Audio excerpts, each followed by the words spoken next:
Hello everyone and welcome. In this video I'm going to walk you through how to show or hide Lucid mode button on videos on Apache X. Now let's say I'm using Apache X browser to browse when I'm watching a video.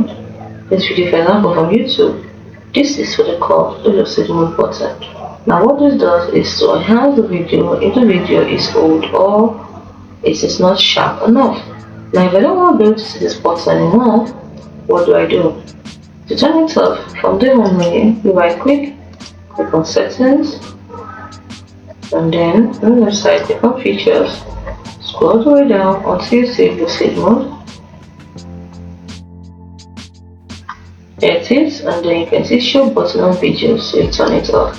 So now if I go back to the video, Lucid mode button is no longer there. And if I want to turn it back on, simply follow the same steps, but when you get here, you turn it on. It's back. It is as simple as that.